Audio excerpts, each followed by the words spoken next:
So recently I made a video covering all of the changes made in the last patch, that patch being 1.000.200, and in that video there was a small buff made to the Ballistic Shield. The changes weren't anything crazy, but it was definitely helpful, and personally I love the Ballistic Shield. I try to make it work, so reading anything about it definitely makes me happy. And I won't be talking about just the shield post-patch. I'm ideally looking to talk about my entire thoughts about it, how I feel about the shield, as well as some gameplay tips and tricks that I learned that could potentially be very useful for those who are also looking to run the shield in their runs. Just to recap the changes that were made to the Ballistic Shield in the last patch, they were made to just the coverage that the shield offers to you. So running down the list here, it's collision mesh has been slightly increased in size for more forgiveness. Shield poses have been changed so that less of the Helldivers exposed, and they address the bugs where parts of the Helldiver will become vulnerable while using the shield in first person. Those are some very good buffs.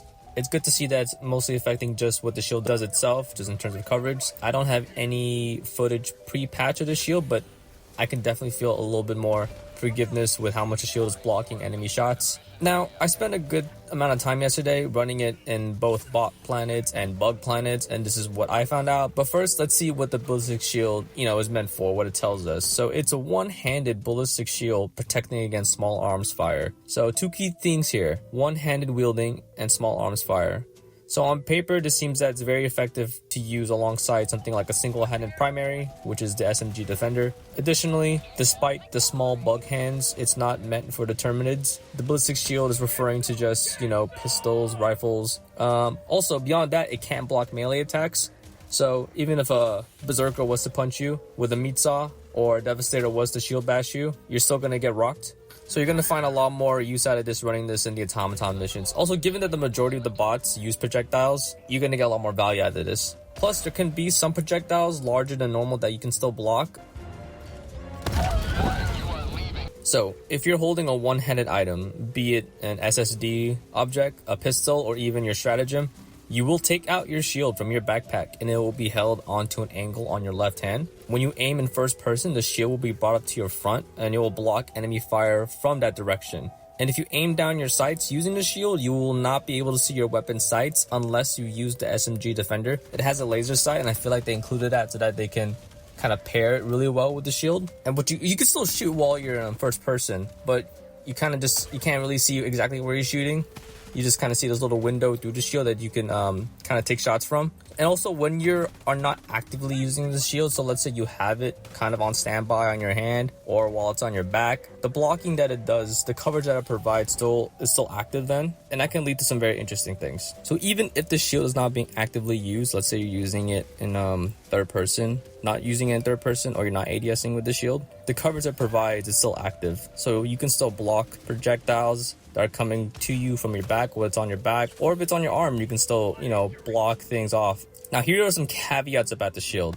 It could block would-be lethal shots, such as a cannon turret, but you will get rocked off of it. You will drop the shield, and it may even destroy the shield, rendering it completely useless. So you can no longer pick it up, it's no longer active, and that's just a 5-minute cooldown you're gonna have to wait through. If you were to, let's say, get sent into a ragdoll form while you have the shield equipped, or you fall off a ledge, you will unequip the shield. You will literally lose the shield from your hand, and you have to run back and pick it up. If you have it on your back, like a backpack, you won't drop it. So that's something to keep in mind.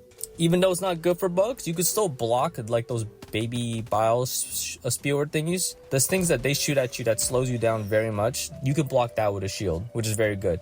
For bile spewers and bile titans, you can't block those. Those aren't projectiles, that's literal acid. I think the game treats that different from the small bugs. Also, fire is not a projectile, so you will get cooked by a Hulk and you will get cooked by the fire tornadoes. But you're able to block things that aren't just small arms fire, like more than a pistol, more than a rifle. You can block shots from a Strider, shots from a Hulk. You can block shots from heavy Devastators. You can't block shots that are explosive, such as a rocket devastator, because I think one part of the damage is the impact that it does, and then the second part is the explosion itself. So you can even still get hit. Even if you were to take a rocket head on, you will take damage because the explosion AoE will still, I guess, come to you. Plus, you'll get knocked off your feet. So that's something to keep in mind when you're fighting against a rocket devastator. The Ballistic Shield seems like a very, very niche. Everyone's going to say, use the SMG Defender, use the SMG Defender. And since it is the only primary you can use with it, I could see the argument alongside the fact that it has a laser sight, so you can even shoot with it accurately while ADSing with the shield, I will not recommend it. And that's purely out the fact that it's a light armor penetrating weapon. If you're fighting bots in a lower difficulty where most of the things are going to be just base troopers, and go for it. But if you're fighting in higher difficulties where a rocket devastator or a heavy devastator or a Hulk, and there's cannon turrets literally spewed out all around the map, you're going to want to run something with a bit more penetration. I personally like using the Scorcher because I can, because of its explosive shots, and I won't have to worry about, constantly having the shield out. And then when it comes to your secondary, I personally like to use the P4 Senator, the revolver, just because, again, it's also medium penetrating. And with bots, I'm not really looking for just mass wave clear. I'm looking for a lot of single target damage, which is why I like to bring penetration weapons. When it comes to your support weapon, if we need single target or objective clearing, I can run a Quasar Cannon. Or if we just need if everyone else is running Quasar Cannon, I can just run an Arc Thrower and maybe be a bit more mob clearing, besides the fact that the Arc Thrower post-patch is now a lot more useful. And when it comes to armor choices, I like to use light or medium armor. Light for the speed, medium for just a little bit of, a little oomph of padding. The heavy armor is very good, especially with the new changes, but the biggest caveat to the heavy armor that I'm not quite a fan of is the speed. If you're fighting bots, most of the time you're going to get damaged by rockets or explosions. You're still victim to a lot of explosives coming your way, so that's why I'm not really a fan of the heavy armor. Even though it's not a very popular stratagem, I do like to pair the machine gun or the heavy machine gun with it, and that's the fact that you need to stop and drop everything when you're reloading. Because like I said, even though the ballistic shield is not, if it's not active, you're still blocking things because it's like an active hitbox to hit. You can turn around from people and then reload it, and it could block shots from that direction. I don't think you should completely do a 180-degree turn. I think you should turn it somewhat at an angle so that your back is still oriented towards the enemies, and then when you reload and you're done reloading, you can turn back around and just mag dump again. I know the spear and the recoilless rifle also have a stop and reload animation, but that requires having the backpack, and the machine gun and heavy machine gun don't. So those are some interesting things to pair with that I found out. Also, stamina management is something that I don't quite see a lot. When you run out of stamina, you run slower and your weapon has a bit more sway.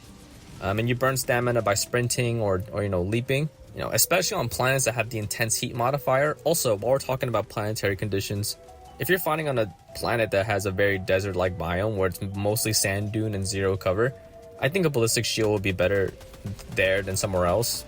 So what I like to do if I run out of stamina, I'm carrying the ballistic shield, is I like to run away with it on my back, because then I'm able to block shots as I'm leaving, but I'm still running away with no stamina. And the shield is kind of oriented in a way where it's it's angled where it can only block, it looks like it doesn't block everything, so it's a better choice, but I wouldn't say it's the most optimal choice still yet. I think the best thing to do, in my opinion, would be to actually whip out your shield so it fully extends, turn around and face the enemy. That way, because you're walking in third person, you regen stamina and you have the chance to kind of take shots to thin out the wave, and when your stamina comes back up, you can just resume back to running away to where you need to be.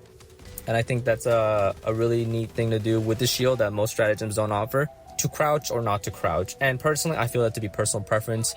If you were to aim with the shield standing up, it fully extends. If you were to run with it, I believe it fully extends. If you were to crouch, it doesn't extend.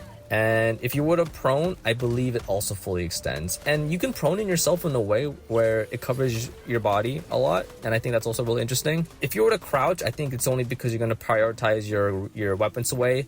If you're standing up to move, I think that's only because you need to prioritize movement speed, because again, you move slower when you crouch. So it depends on what you need. It's good to keep in mind the differences of how the ballistic shield properties affect each pose. So that's what I feel about the whole crouch or not to crouch thing. And then comes to a little bit of advanced things that I found out about the shield is, so kind of stemming off of what I said earlier about the machine gun reloading and then turning around, reloading, and then facing them once you've reloaded. You can also apply that to your primary weapon, because you can definitely min-max a shield that way, where you mag dump on an enemy, you kind of take a mental note of where everyone is, and then you quickly turn around. And as you turn around, your shield will be facing them as you reload. Kind of glued to the floor the way you are with a machine gun or a heavy machine gun. You can still strafe. And then once you've reloaded, you can turn around and start continuing where you left off. If there was no cover, if you had to do this, it's better than nothing.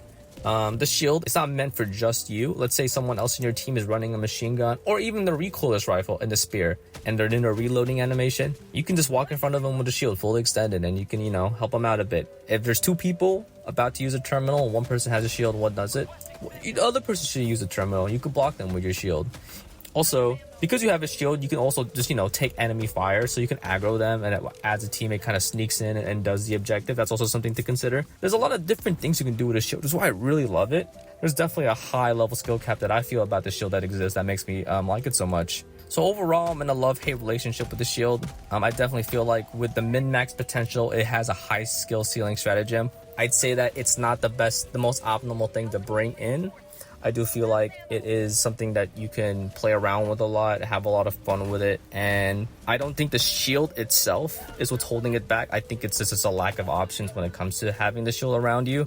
There's only like one primary weapon and like all the pistols, yes, and there's not even any one-handed support weapon you can use alongside the shield. I wish that was something they could include. Also, it would be nice if I were to make a change to the shield, like directly to the shield, not just add more weapons that the shield can use. It would be the fact that you can block melee hits. Not saying that it needs to be able to withstand a heavy devastator, berserker, meat saw, or a Hulk, you know, saw, or a Bile Titan, you know, claw. Like, it should be able to block stuff like the heavy devastator shield bash, or just the base troopers, like, you know, like charge the punch. I feel like that's not a big thing. I definitely feel like the shield is a very strong stratagem with a lot of variety, and even though it's not a very S tier type stratagem that a community can definitively agree on, it is S tier in my heart, and that's enough for me to bring it on my mission. So I hope you enjoyed this. I hope you learned a lot, and thank you for watching. If you like what you heard, like what you see, subscribe. I enjoy making these videos a lot. So again, thanks for watching and have a nice day.